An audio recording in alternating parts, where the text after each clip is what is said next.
we are here. We're still talking fantasy baseball. We're going to talk some real baseball today. There's enough baseball to discuss. There's a lot to discuss, and I'm sure for most of the people who are tuning in, this is the most exciting part of the year because you're playing for a championship or a semifinal, maybe berth in your head-to-head league, or you're battling for a championship in your rotisserie league. So the choices you make, the start sit questions, the ads, when I love in the head-to-head format, which I think is maybe more fun than rotisserie for fantasy baseball. In the league I'm in, we're in the finals. You get 5 pickups during the week. And when do you use them? What categories are you trying to protect or go after? Is your ERA shot? You just go after volume. I love the head-to-head format. So congratulations if you're listening. That means you are the creme de la creme. You are one of the winners. You're the Bobby Witt Jr. of your league. You're the Shohei Ohtani of your league. You're going to dominate and crush everybody. And we're just, hopefully going to help you along the way. Yes, we will do that. We're going to go over some news and notes at the top. We're going to discuss the awards. So for those of you who are not still in contention in your fantasy leagues, we're going to talk some baseball. We're going to talk the MVP race, the Cy Young race, our thoughts on that, Rookie of the Year, whatever. And then at the end of the show, we are going to give specific pickup advice for this week into next week. So if you are in a league, still contending in your league, we are going to discuss that at the end. We're going to go over some hitters that are hot and getting some good matchups, some pitchers the same. And then, Scott and I are always going to do our quick rank the streamers for the weekend. So if, like Scott, you are in a head-to-head league, you are in the finals, we will give you our thoughts on the top streamers. So guys under 50% rostered for Friday, Saturday, and Sunday. Hopefully get you, some of those final wins or strikeouts or whatever you need to push yourself over in those categories and steal a win.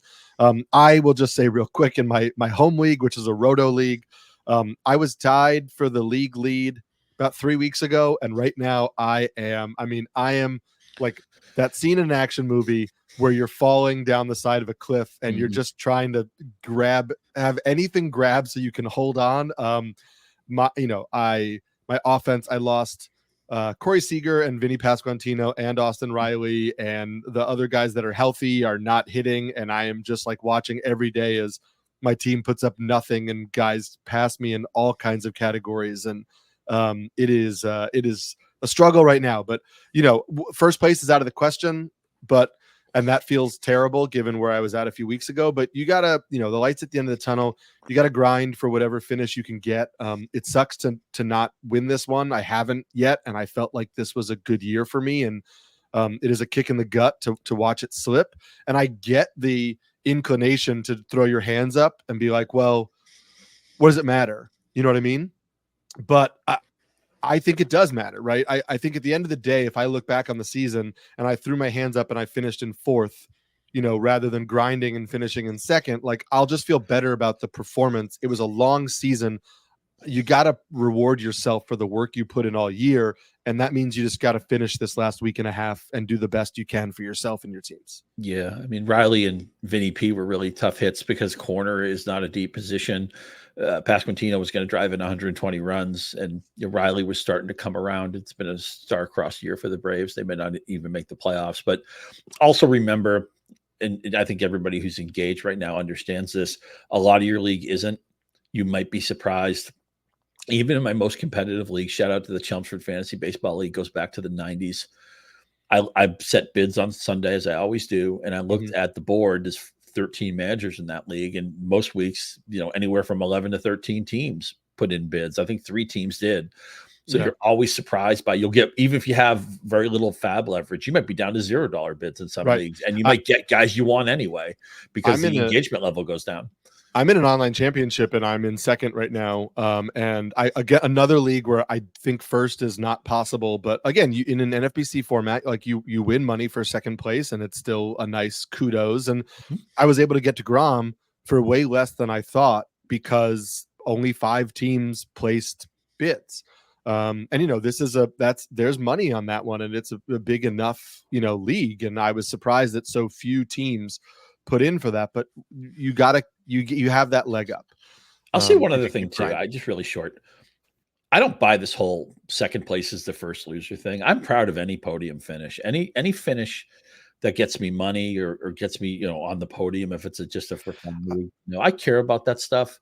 Jack Nicklaus won 18 golf majors. He finished second in the majors 19 times. And I'm sure, he had a great duel in the sun with Tom Watson. Watson was a little bit better that day at the British Open. I take pride in that. There's nothing wrong. I want to come in first, but you know what? If I can't come in first, my preferred standing is second. Right. I also like we will get to the fantasy advice. I promise. One last thing I'll just say, it's like you also you want to improve for yourself too, and make sure that you're just doing better at this. It is a hobby. It is, or it's a job for some, but it's a hobby for most. And you want to know that your time is worth it. And so like I started playing NFBC formats only 3 years ago. I was just playing in like home leagues and stuff.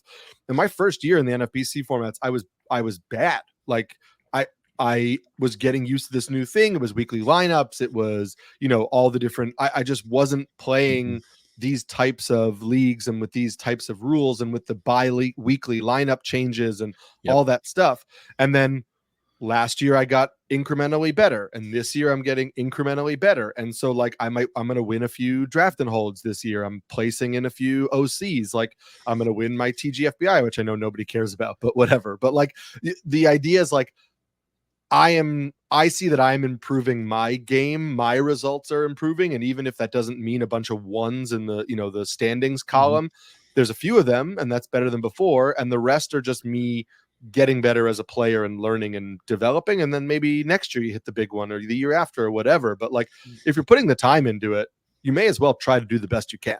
Yeah. Because fun. Baseball season is a grind.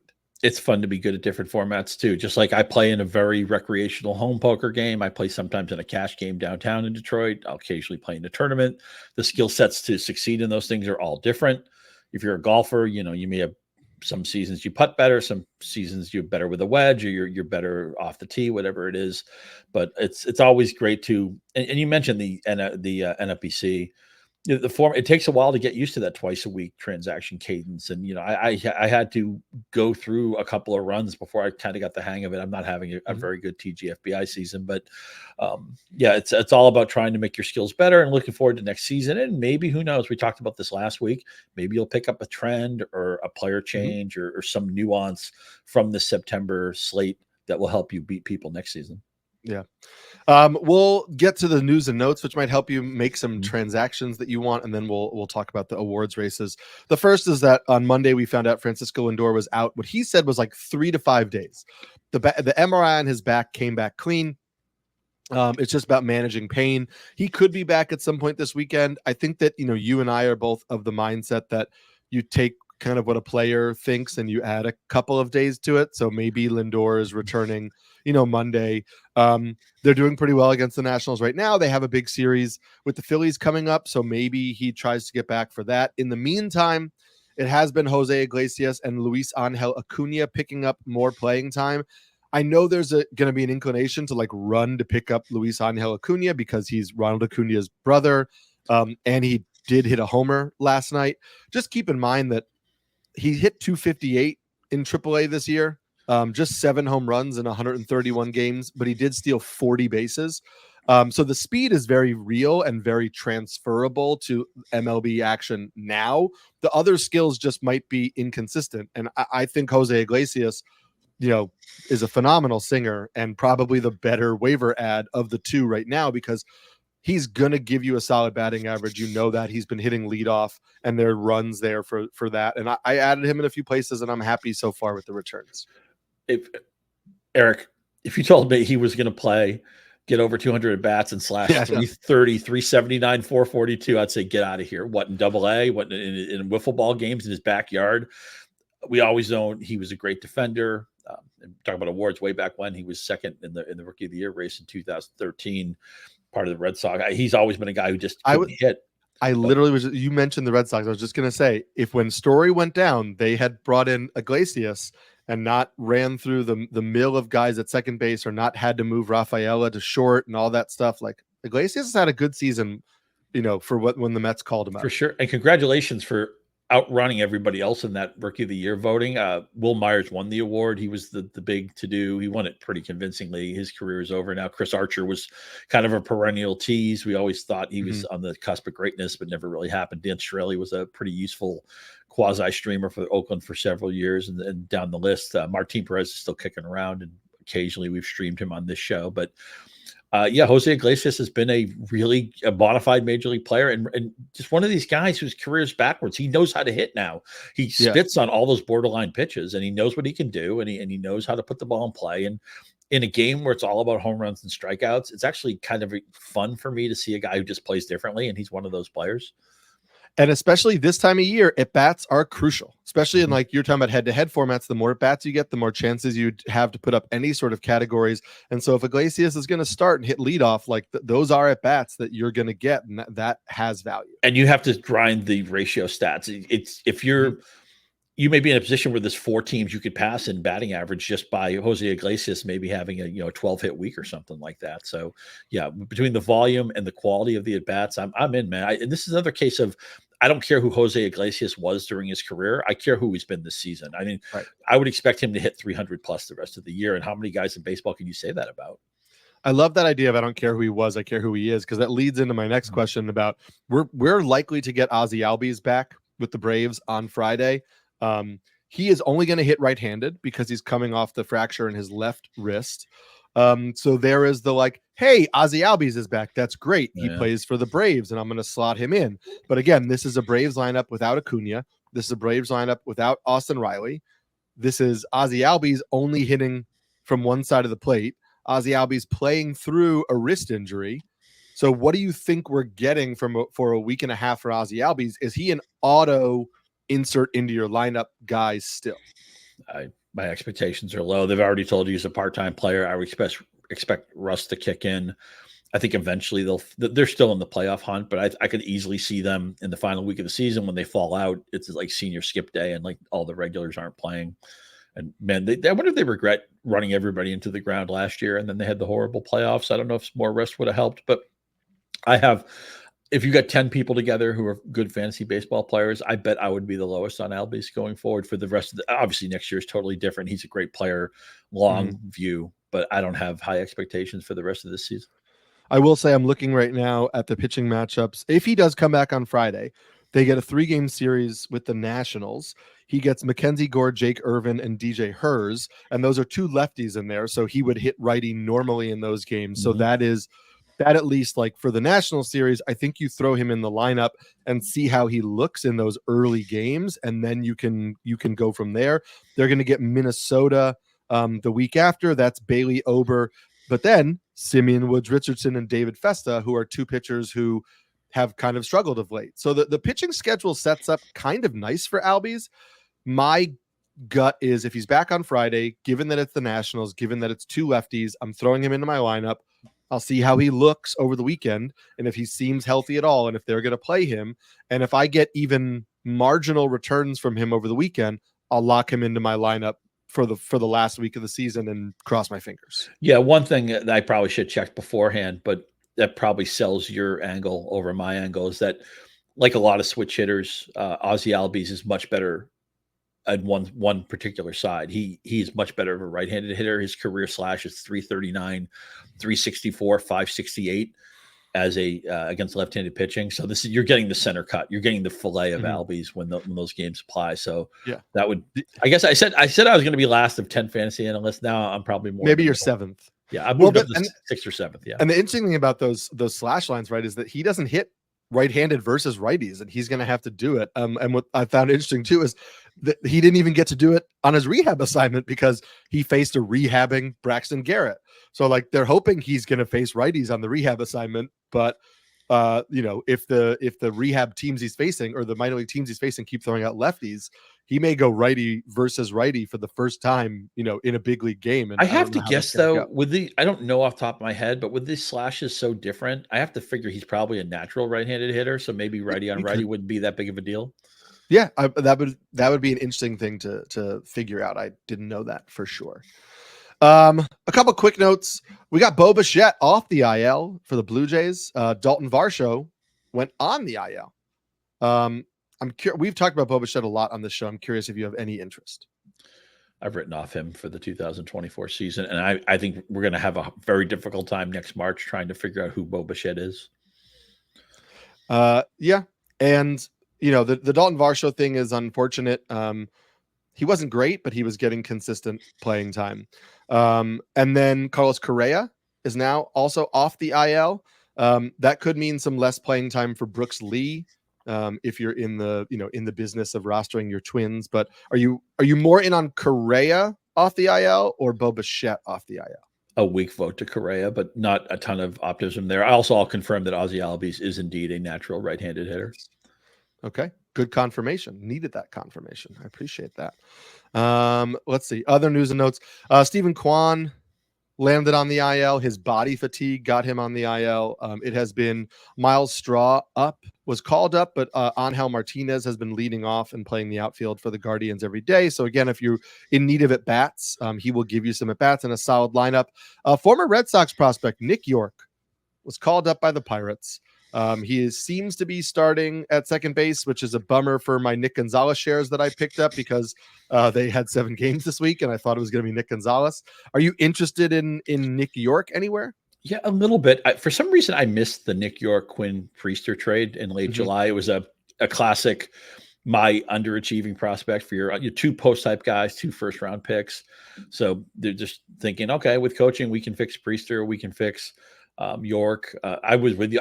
I've been in on Nick Gonzalez off and on all season, and I've always had the timing wrong. And just another case of it this week. It sounds like you did too. But I just wish the Pirates. I wish they would stick to some of these guys. I feel like a lot of the players who have been in like those Nick Gonzalez roles, I don't think they've had the leash that maybe they've deserved with decent productivity. But you would think Yorke will probably get the playing time for the rest of the season. So because he was a first-round pick, it was weird that he hit a lot better at AAA than he did at AA, which is always kind of strange. But yes.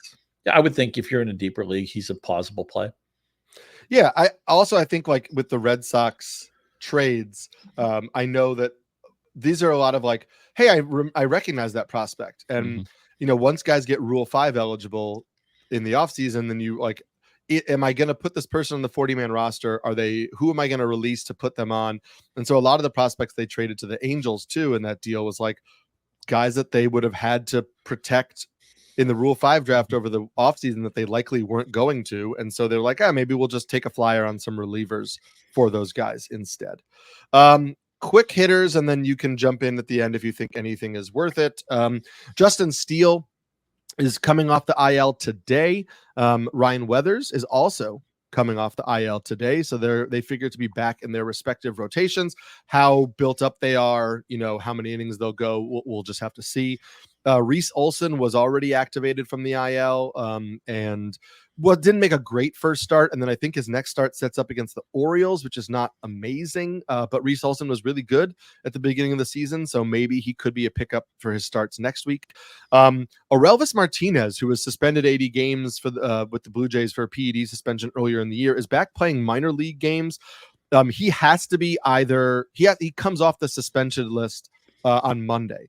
So the Blue Jays have the opportunity to call him up on Monday or send him back to AAA. So there's a chance he's up on Monday with the Blue Jays. Just keep an eye on that situation. Yoan Moncada was activated from the 60-day IL, but he remains on the bench for the White Sox. Gabriel Moreno and Heston Kjerstad were both activated and called up to their respective teams. Moreno with the Diamondbacks, Kjerstad with the Orioles. Kjerstad had 2 hits last night off the bench for the Orioles. Their offense is struggling. He could push for playing time down the stretch. And then we just got news today that Christian Scott, the pitcher for the Mets, is going to undergo Tommy John surgery with an internal brace. So that means he is basically out for the entire 2025 season. Man, is it over for Juan Moncada? Can you see yourself even drafting him late next year? At one point he was the number 1 prospect in baseball, I want to say, and it just has not been the run out we expected. And it was hard to hear some of these names you mentioned because at different points this year, Justin Steele, Ryan Weathers, and Reese Olson were pitchers I really felt good about. Steele actually had a pretty good season. The other guys, I think injuries were mostly what took them down, but that's what that's the pitcher world that we live in, right? I mean, they get good, they get bad, they get hurt. And it's if you have anybody on your roster, you're competing for a championship. Anybody who was good for you all season, congratulations, because it's like 7 or 8 of those guys. Yeah, that is it's unfortunate with those names. And look, maybe Steele because he's pitching on a team that's semi-contending. We're gonna get a shot with him. The entire Cubs team. I feel like the Cubs could have been a 90-win team, and they're not going to be. We were big on them early in the year. We thought that they had a real chance. Some of it was the pitching didn't quite deliver. Some of it was hitters took a while to get going. And then when they did get going, they didn't all get going at the same time. And that happens. And that's why, like, your Tigers, they're a game and a half out of the playoffs, but like their hitting did nothing for them for too long in the season. Their pitching, they were sellers at the trade deadline. They might make the playoffs. I ended up placing 5 over under team bets. So the Yankees were my strongest pick, and I had them going under. They're going to smash it. I've stopped tracking that over under a long time ago. I'm going to lose probably on the Cubs, although they still could pull it out. It looks good for the Red Sox over, Cardinals under, and the Tigers only need like 2 more wins.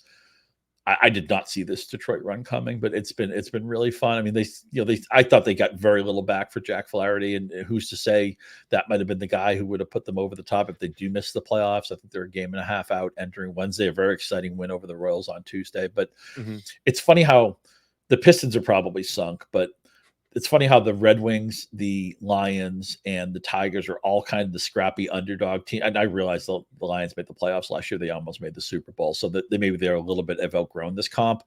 Last year, the Red Wings had brilliant overtime comeback win to miss the playoffs. Somebody else had to lose on the last day of the season. The wrong team won. That's fine. But they missed the playoffs basically by the slightest of margins. And it feels like the Tigers are there.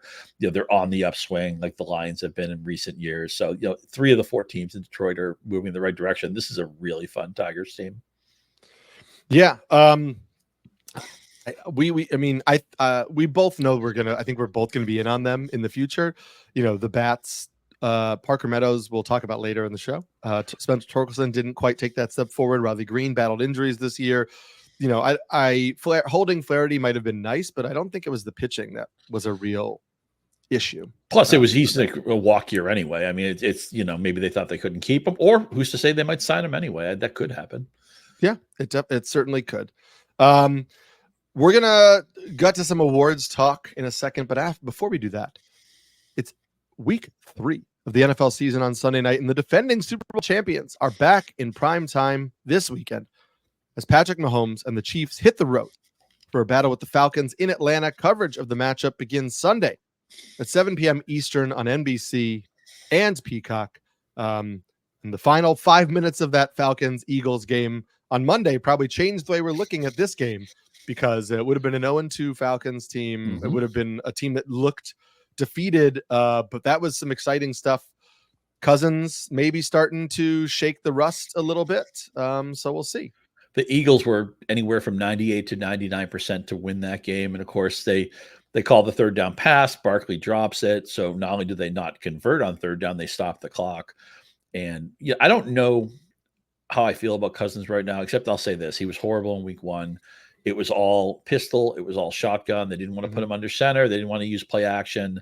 Didn't look healthy. At least in week 2, we did see under center. We did see play action. I was watching some of the Manning cast with the 2 Manning brothers, and Bill Belichick had a long segment. It was terrific. And Cousins was driving Peyton Manning crazy because a lot of the throws were a beat late, were a little bit more inside when they should have been outside. And you could just listening to Peyton Manning, you could tell obviously physical skill, but why he was so great, because he's attention to detail and everything. But the Falcons took a step forward because they looked awful in week 1. They stole that week 2 game. Now they play the Chiefs. We all know, how explosive they are, even with some injuries. Pacheco's out for maybe the rest of the season. It may be they lost Hollywood Brown as well. But Eddie Patrick Mahomes' game is fun to watch. The Falcons have a lot of Bijan Robinson might be my favorite running back to watch in the NFL right now. They got Mooney going, who's an interesting pickup in Yahoo League, still widely available. They use the same players. I don't know when they're ever going to get Kyle Pitts going, but this is a game where I think you're going to need 27 points to win. I think there's going to be a lot of fantasy goodness, and I can guarantee you I'll be parked in front of the TV watching them go out Sunday night. It's whenever you have the primetime games or games like this where there's a lot of fantasy juice to it, it's just fun because it means your games are going to be flipping up and down on Sunday night, and that's and also let's be honest. The Sunday night broadcast is the smartest produced. It's the coolest, the bumper music. If you're going to watch one game all week, it's going to be the Sunday night. You got to because they do the best. Tirico and Collinsworth. I mean, you can't beat those guys. And listen, and then we'll be done talking football. But the Chiefs' injuries did make this gives this the potential of being a much closer game than it might have been if everybody was fully healthy. So, it'd certainly be one to watch. And you're doing football content. You're doing football content too, right? You're writing a defensive piece. Yeah. And you I do write a defense piece, and I do the fantasy football trade desk every Wednesday over at NBC Sports, where I talk about players, to buy. I used finance terms from my friends, so I'm trying to use some accurate terms. That's the game, man. That's the game, to be ahead of the market, and it's not always buy low, sell high. Sometimes it's buy high, sell low. What player do I cut? What player, would you buy high on Brock Bowers right now? Because he might be the number one tight end in football.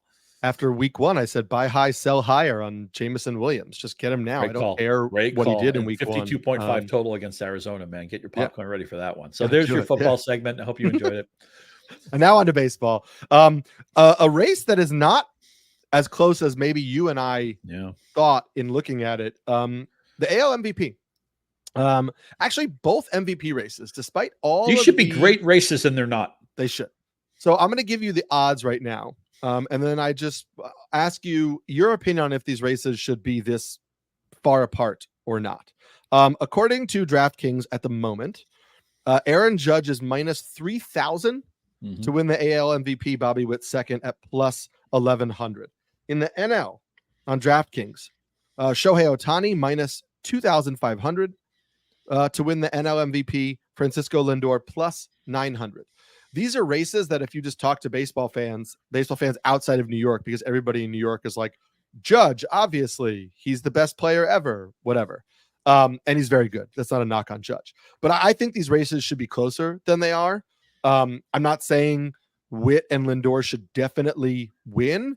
But to me, I think these are far more neck and neck than the odds make it seem. And I'm curious where you land on that as well. Yeah, it all comes down to how you evaluate defense. Witt is an elite defender. Judge is a below-average defender, especially when he's been miscast as a center fielder at times. And Ohtani plays no position, while Lindor is still an elite shortstop. So it's, I suspect what's going to happen, because the voters now have the membership for the Baseball Writers of America and the people who vote in awards, because that's turned over to a lot more younger writers now.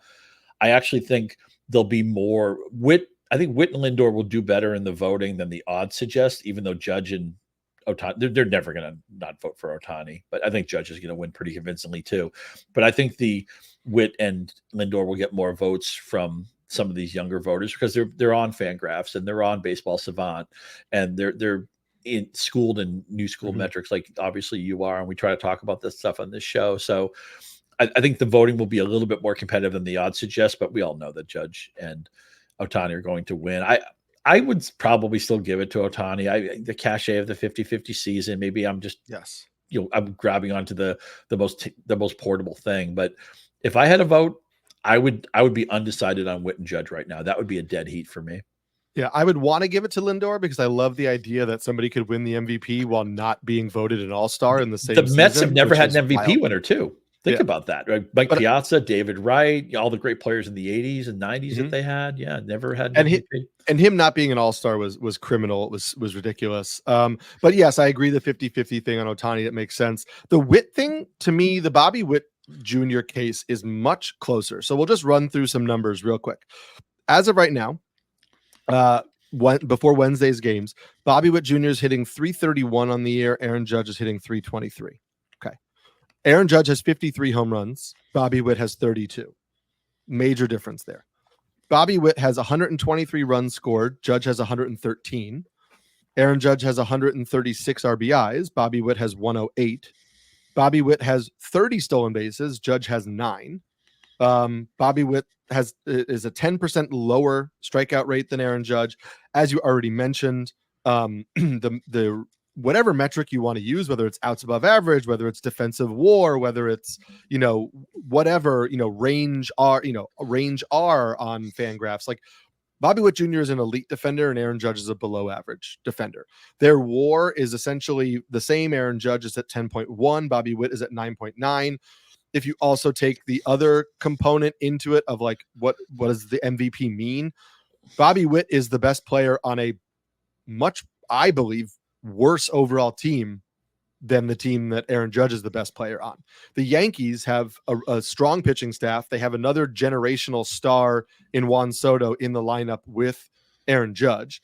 Bobby Witt is taking this Royals team into the playoffs. And to me, given the fact that their stats are so similar, Judge obviously has a huge increase in their advantage in home runs, and Witt has a huge increase in stolen bases. The rest are very similar. Witt is a much better defender.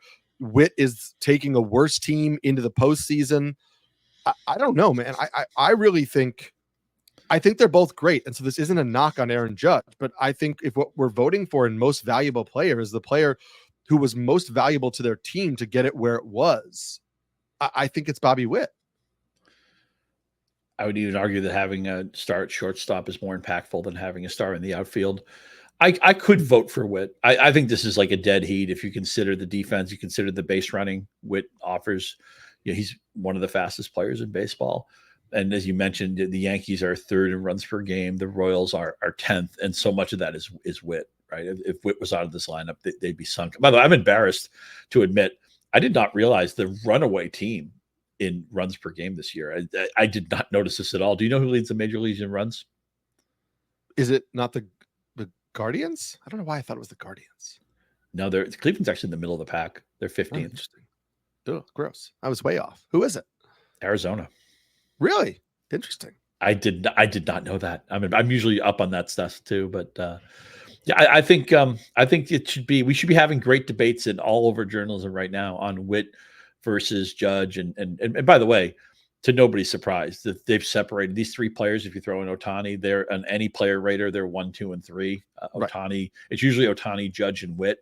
But I can't wait to have those debates next year. And we're probably going to have some shows coming up of maybe a mock first round. We'll draft the first round and we'll see. Yeah, it's going to be fun to have early picks next year. I pity the person who walks into their draft thinking, oh, Judge, Witt, Ohtani, what am I going to get? And you're not even factoring in Acuna, who will be back, who should be back at the start of next year. And clearly is at least in the conversation with those guys, depending on how Please you do not give me the 12th pick next year. I gotta lie, cheat, steal. I gotta pretend it's the New York Knicks for the Patrick Ewing lottery. I gotta ring the lottery and have an early pick because I want some of these guys next season.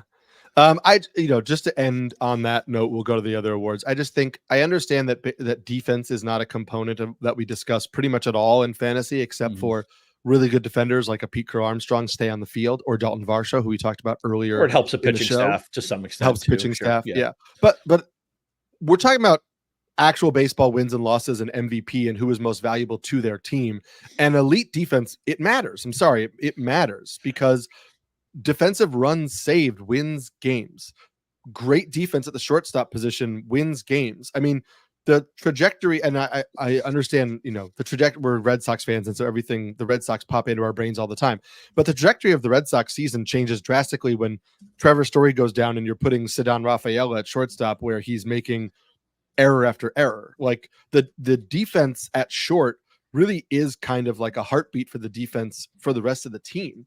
You're putting elite defense at shortstop, like that matters when you're talking about how valuable a player is to their team. And I get that we want to celebrate home runs.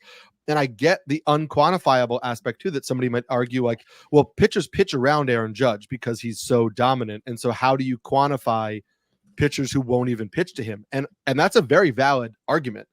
But I also think defensive value is valid as well and should absolutely 100% be equally important to the conversation, especially when you're splitting hairs with these guys who are alternating offensive categories. It's not a runaway in any, they're going back and forth and who's leading specific categories. It's kind of a hitting toss up. Just one last thing about defensive value.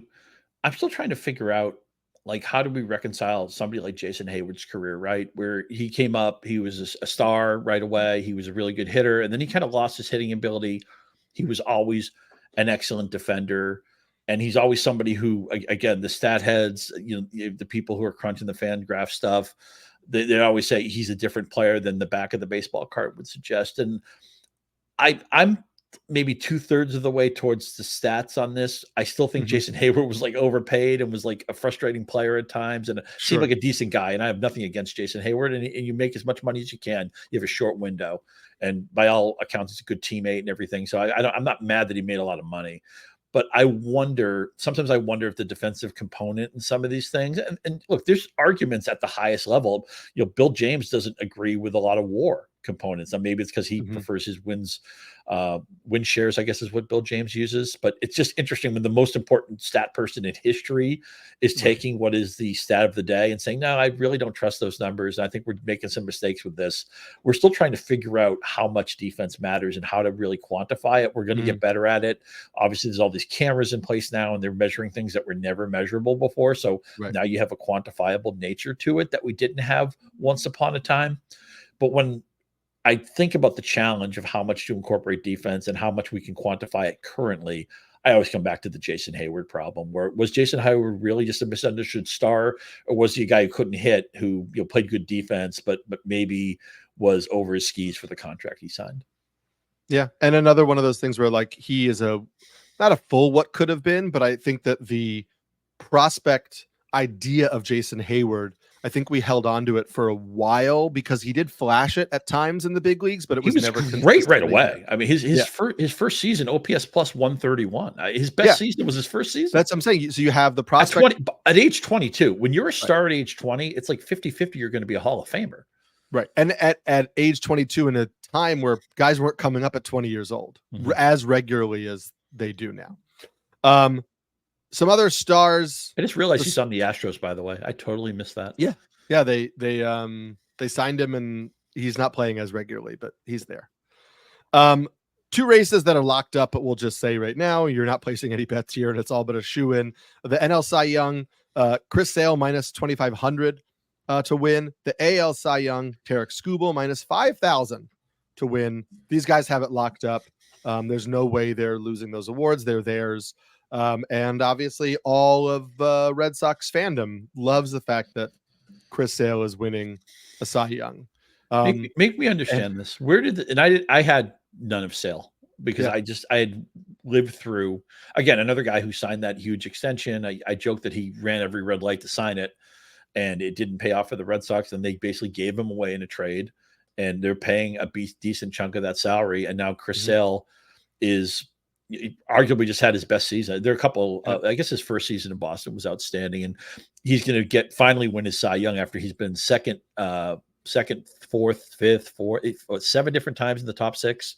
He's going to be really close to that Adam Wainwright, the most Cy Young shares without winning it, but he's going to blow it out of the water. He's going to win it this year. Right. How could we have gotten to maybe I'm just too stubborn, Eric. Did you get sales shares this year? Yes. He's 35 years old. Obviously a team change. Sometimes he's just getting out of a bad situation. Boston's a very difficult media town if you're not running well. What's the lesson in Chris Sale?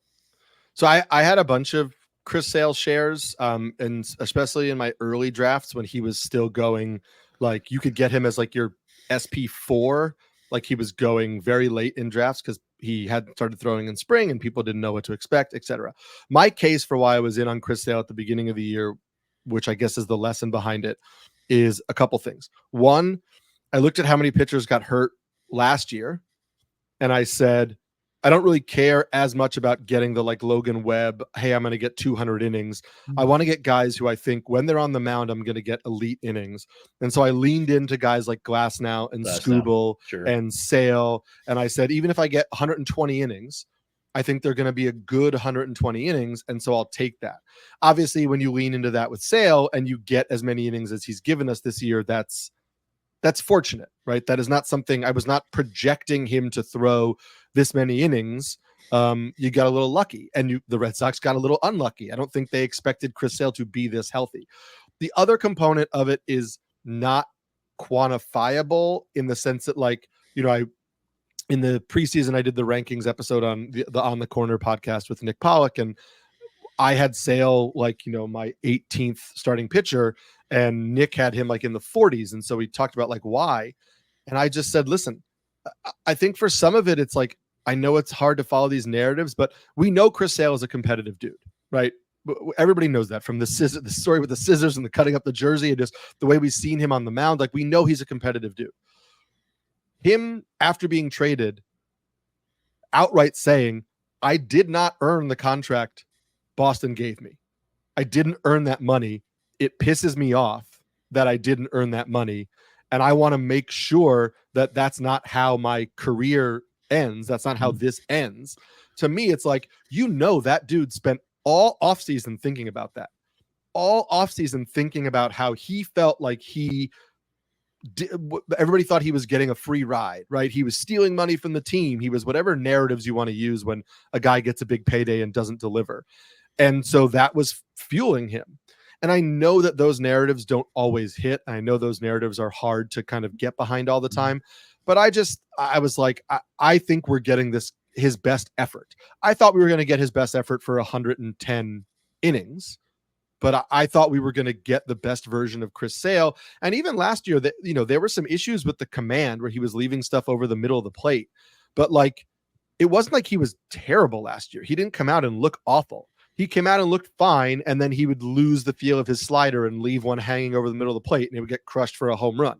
And so to me, that was also like shaking off rust. He was fully healthy going into the offseason. He could just work on whatever he wanted to work on.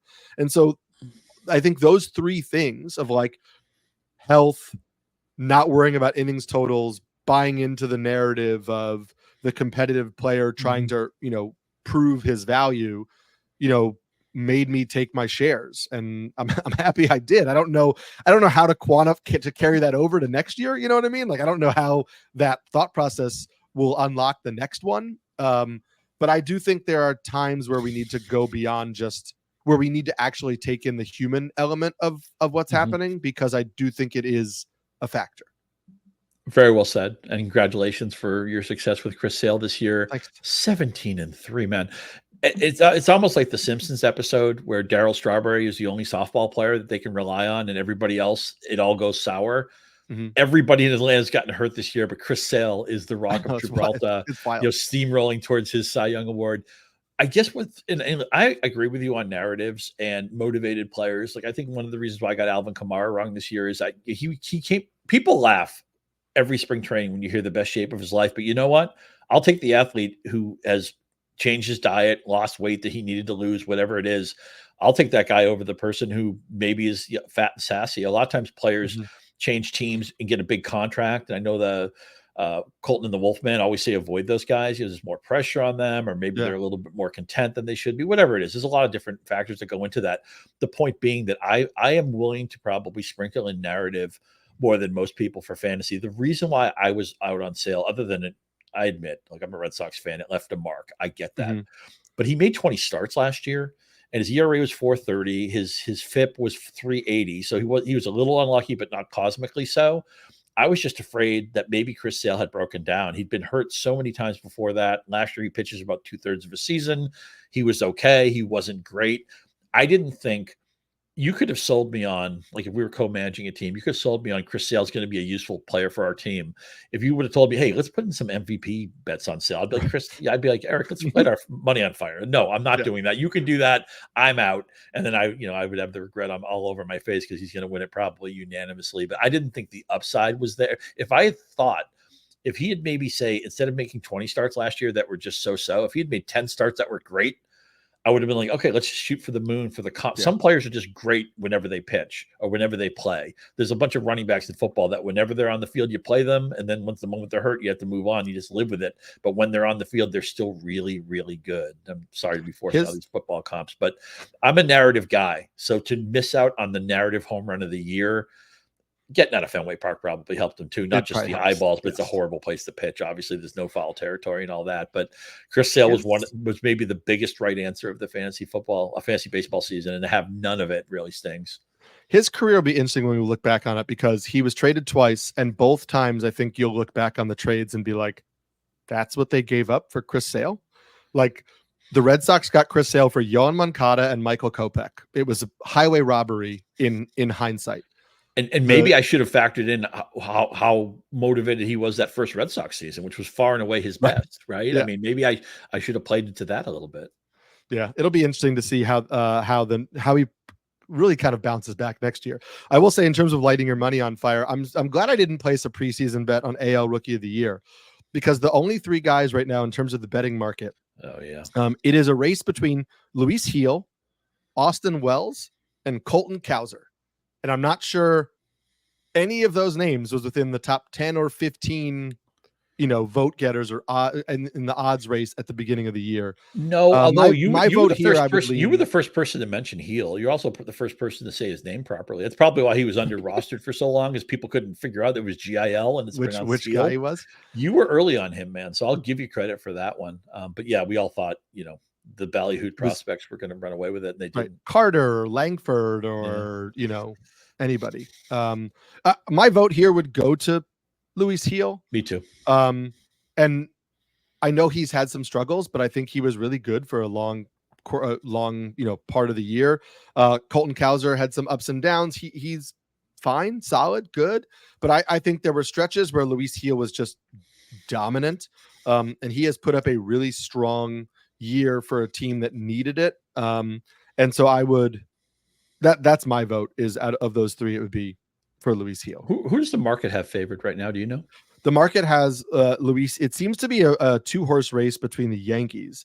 So like DraftKings has Luis Heel plus 110, and Austin Wells plus 160. FanDuel, Luis Heel is 140, Austin Wells is 155, and then like Colton Cowser is hanging around the like plus 210s, plus 230s. So he's like seemingly involved, but like on the periphery.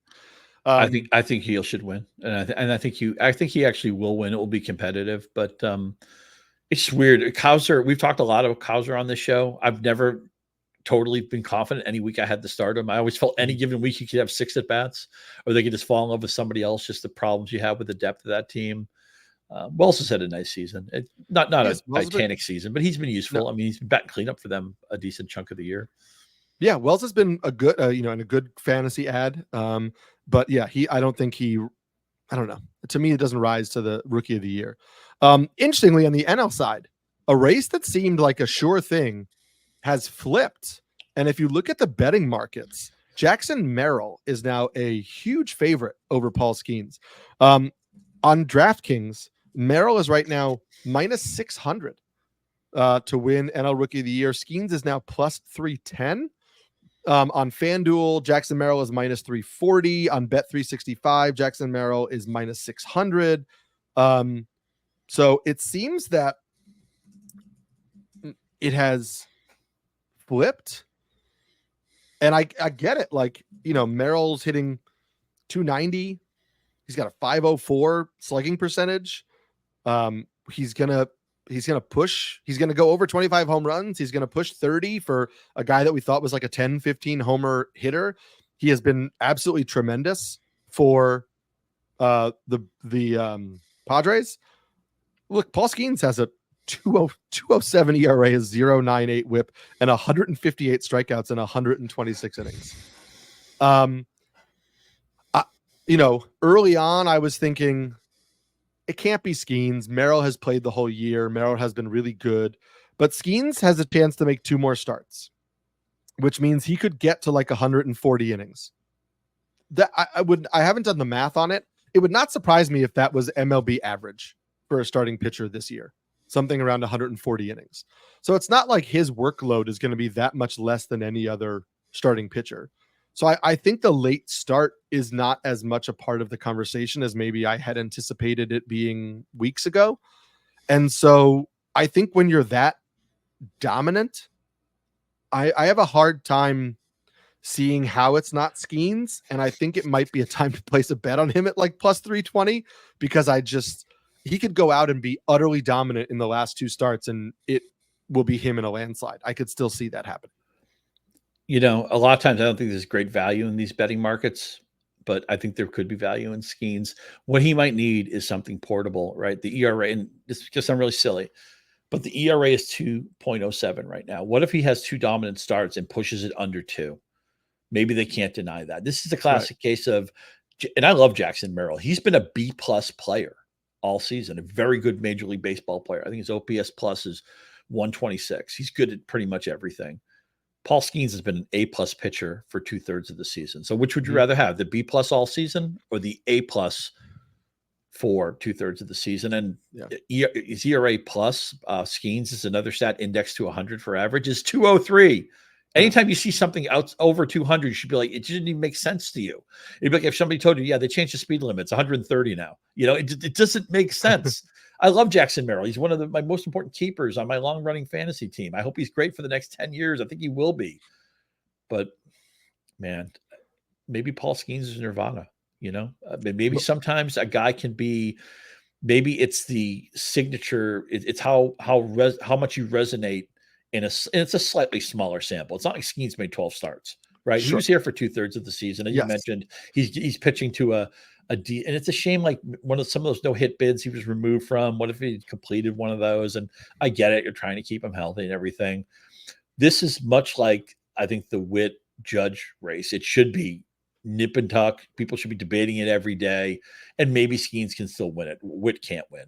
Maybe Skenes can. He's going to have to. No, it sounds silly. He's going to have to finish strong. If he allows like 5 runs in his next start, he's eliminated. But I don't think he's.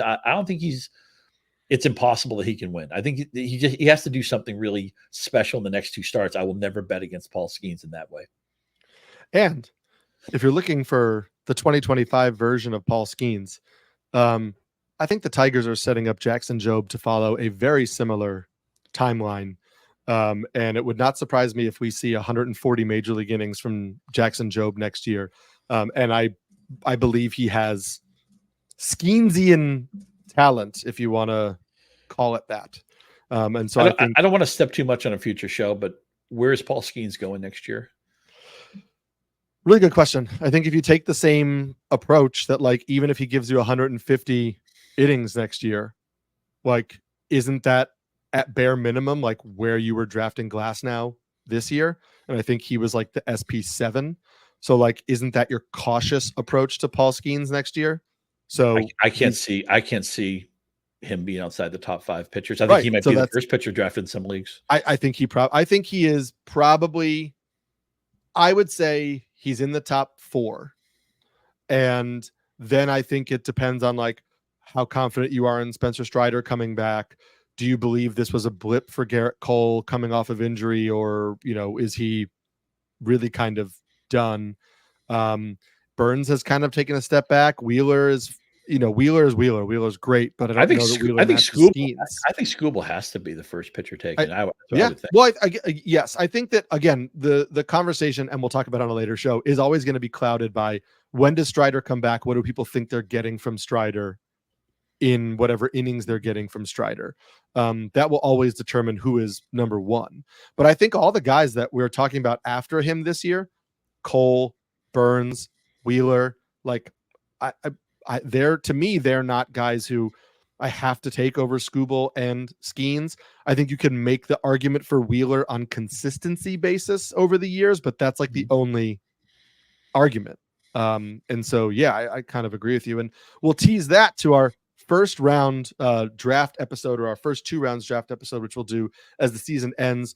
We're going to end the show by giving you some pickups to make for this week and next week to help you in your categories and in your pitching ratios and stuff to end the year. But before we do that, just want to let you know that you can dominate this NFL season with a Fantasy Life Plus subscription. You get weekly rankings, start sit advice, DFS analysis, and betting tools. Use promo code SEASON20, that's the number 20, for 20% off. Go to fantasylife.com/Rotoworld to learn more. I know we have talked about this before, but the utilization report on there is also great. I use it for my trade article every single week.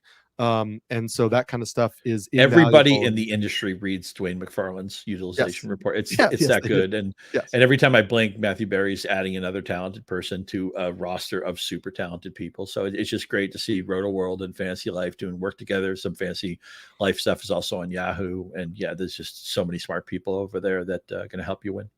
Yeah. I'm going to give you a couple of hitters that jumped out to me, and you can tell me if you either your thoughts on those guys or anybody that you think I missed, who should be added in leagues right now. Obviously, we are using the standard, under 50% rostered in Yahoo to determine guys who are likely available or potentially available on waiver wires. I'm shocked Victor Robles is still only rostered in 32% of Yahoo leagues. He has been really good for a while now. He's hitting 530 over his last 2 weeks, which is crazy to me, but it's about the speed with him. He has 7 steals over the last 2 weeks. He's on the season, he's stolen almost 30 bases, 29 bases. He's hitting 444 over the last month for that Mariners team. I know they're going to say he was pulled because he bruised his hand last night. He was pulled because he made the most idiotic base running error I've seen in a very, very long time, where the Mariners were down 2-0 in the bottom of the first inning. Luis Gil couldn't find the plate. Luis Gil was 3-0 to Justin Turner with the bases loaded, and he turned his back on home plate, and Victor Robles tried to steal home and got thrown out at home, and then never came back into the field. And they said, oh, he hurt his hand at home plate. He got benched. He got pulled from that game because he tried to steal home on a 3-0 count to one of your better hitters. It was just an asinine base running mistake, and he was yanked from that game for that. But you should still pick him up because he's been really good of late. And I'll just mention his teammate Luke Raley is now back in, into a groove where he's playing pretty much every day. Raley is somebody we've added in the past because he has power and some speed. Over the last 2 weeks, he has 4 home runs and 2 stolen bases while hitting over 340. This is a Mariners team that sets up with a decent start against the Rangers, or series against the Rangers to start next week. Like, the Rangers aren't the World Series, team that they, obviously were in years past. You're getting, yes, DeGrom is back, but you're going to get 4 or 5 innings from DeGrom. And the other guys, like, I'm not running from Kumar Rocker. I'm not running from Max Scherzer.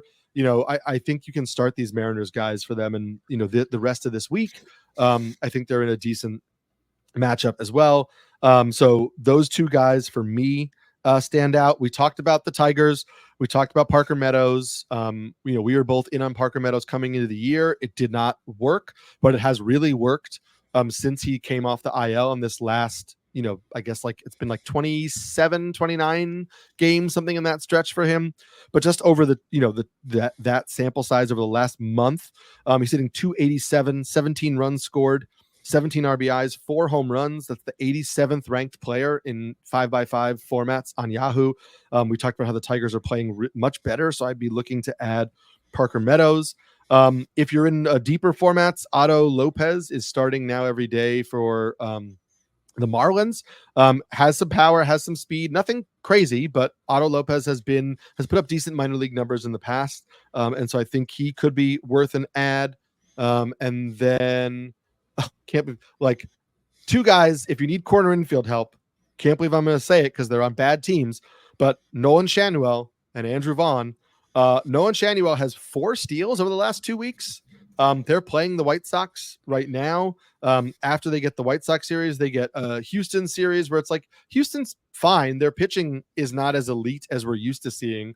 I think he's going to miss Framber. And so he's going to get like Verlander and Arrighetti and Hunter Brown. And you're like, okay, I'm not running from that. And he's hitting third and has been locked in for the Angels. And then Andrew Vaughn for the White Sox has just been kind of scorching hot of late.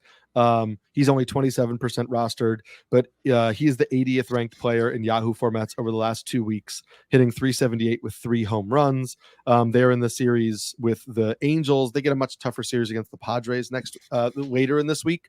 So I don't love it, but they get the Angels again at the start of next week. And so I think you could pick on some matchups there if you're picking up Vaughn on Sunday. I don't know any other hitters that are jumping out to you.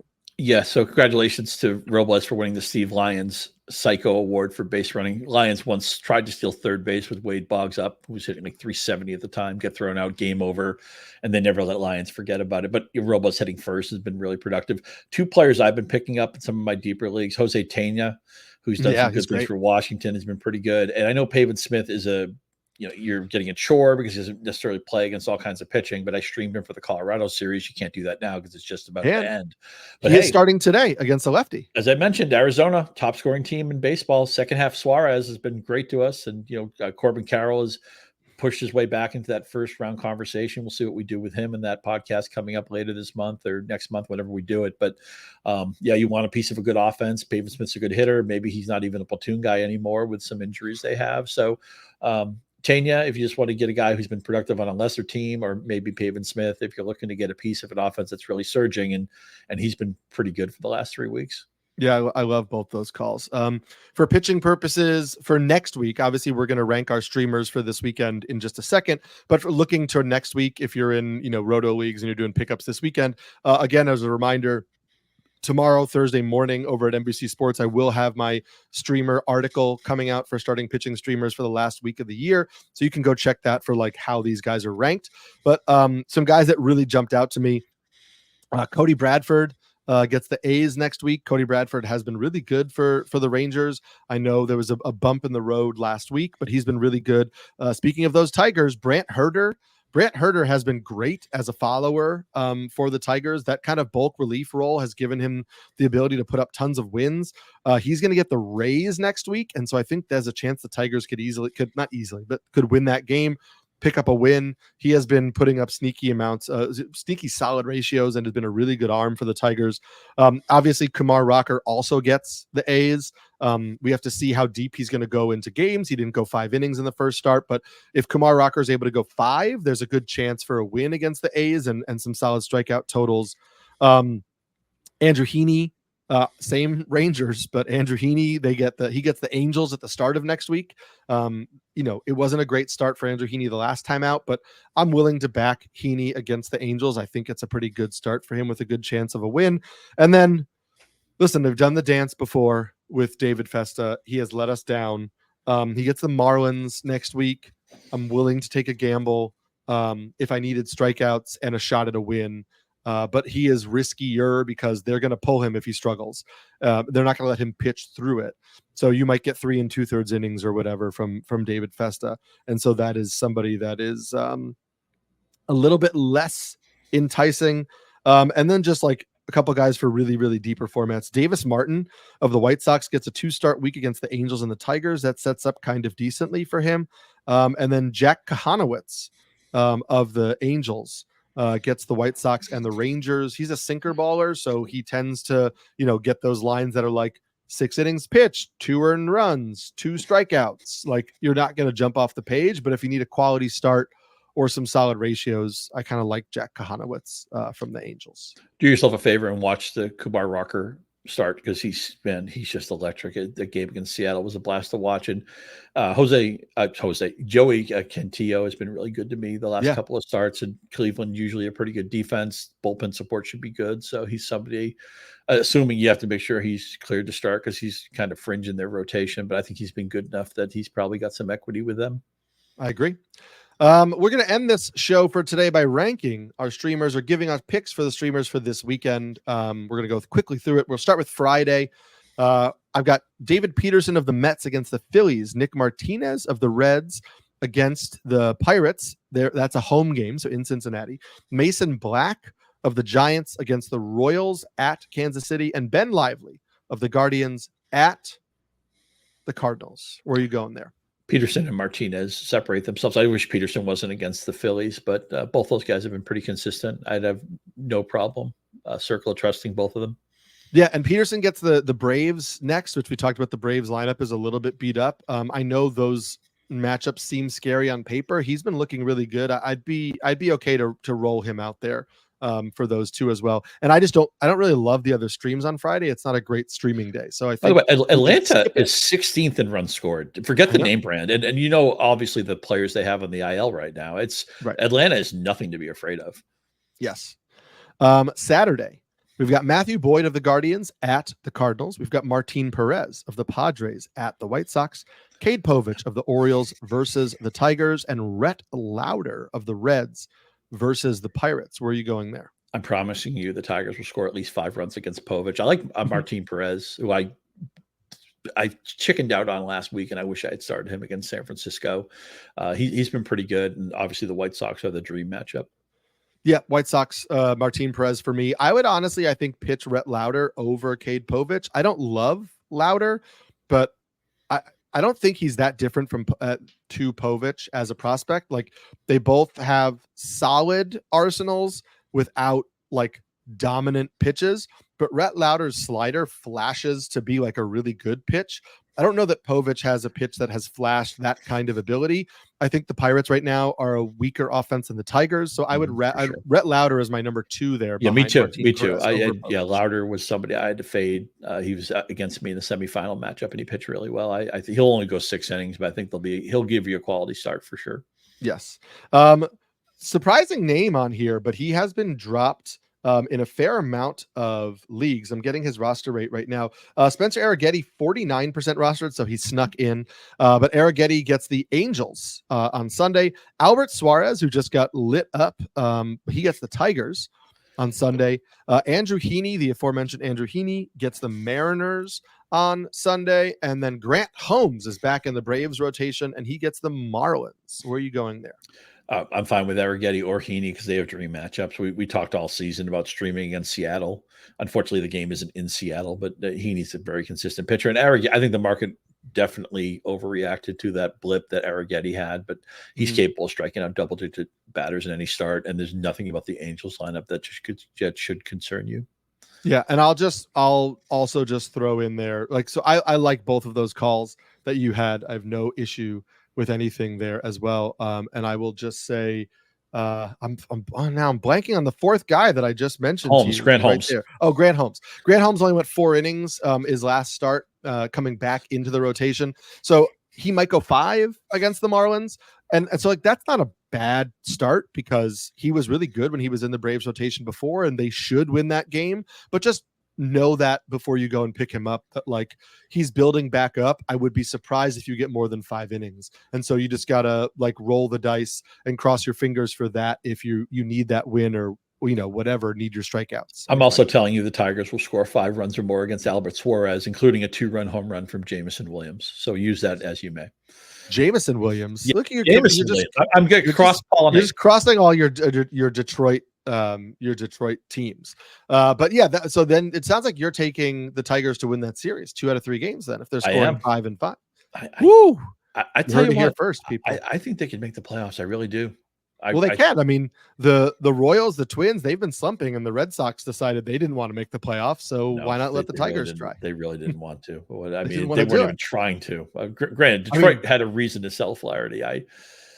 Yeah, it's a fun team, man. It's a fun time to be a Detroit sports fan. I'm from New England, so obviously, you know, if you're from New England, you're a Boston sports fan all the way. But I have adopted all the Detroit teams and having a blast with it.